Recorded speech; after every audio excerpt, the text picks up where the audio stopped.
America రాజధాని వేదికగా బృహత్తర వాషింగ్టన్ తెలుగు సాంస్కృతిక సంఘం GWTCS స్వర్ణోత్సవ వేడుకలు పురస్కరించుకొని ప్రత్యేక వెబ్సైట్ను ఆవిష్కరించారు. వెస్ట్ విన్ క్రాసింగ్ క్లబ్ హౌస్లో జూలై 28వ తేదీన జరిగిన ఈ ఆవిష్కరణ కార్యక్రమానికి పలువురు ప్రముఖులు, కమిటీ చైర్లు, సభ్యులు హాజరయ్యారు. ఈ సందర్భంగా అధ్యక్షుడు కృష్ణాలాం మాట్లాడుతూ 5 దశాబ్దాల మన సాంస్కృతిక వారసత్వాన్ని నిలబెట్టుకుంటూ కమ్యూనిటీకి ఎన్నో సేవలు అందిస్తున్న GWTCS స్వర్ణోత్సవ వేడుకలను వైభవంగా నిర్వహిస్తున్నట్లు తెలిపారు.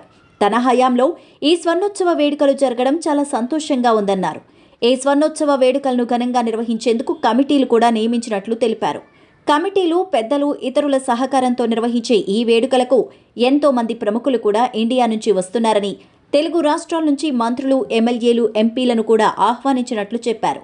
రాజకీయ నాయకులతో పాటు సినీ, సాహిత్య, పౌరాణిక రంగానికి చెందిన ప్రముఖులు కూడా ఈ వేడుకల్లో పాల్గొంటున్నారని, ఈ వేడుకల్లో కమ్యూనిటీ పెద్ద ఎత్తున పాల్గొనేలా చేయడం కోసం వివిధ కార్యక్రమాలు, పోటీలు నిర్వహిస్తున్నట్లు కృష్ణాలాం వివరించారు. సినీ నటులు అడవిశేషు, అంజలితో పాటు ఏపీ హోంమంత్రి అనిత వంగలపూడి, స్పీకర్ అయ్యన్న పాత్రుడు, ఎమ్మెల్యేలు ధూళిపాళ్ల నరేంద్ర కుమార్, గౌరు చరితారెడ్డి, సాహితీవేత్తలు జొన్నవిత్తుల రామజోగయ్య శాస్త్రి, గుమ్మడి గోపాలకృష్ణ తదితరులు వస్తున్నారన్నారు.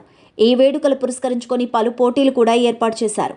ఆగస్టు 3వ తేదీన బ్యాడ్మింటన్ పోటీలు, ఆగస్టు 11వ తేదీన వాలీబాల్ పోటీలు, త్రోబాల్ పోటీలను, ఆగస్టు 24, 25 తేదీల్లో సాంస్కృతిక, సాహిత్య పోటీలను, సెప్టెంబర్ 2వ వారంలో క్రికెట్ పోటీలు నిర్వహిస్తున్నట్లు చెప్పారు. టెస్లా షోను సెప్టెంబర్ 1వ వారంలో ఏర్పాటు చేశామన్నారు. ఈ సందర్భంగా వేడుకల కోసం కమిటీ చైర్స్, అడ్వైజర్లను, ఆపరేటింగ్ కమిటీ పేర్లను కూడా తెలియజేశారు. వెబ్సైట్లో ఈ వివరాలను పొందుపరిచినట్లు కృష్ణాలాం తెలిపారు.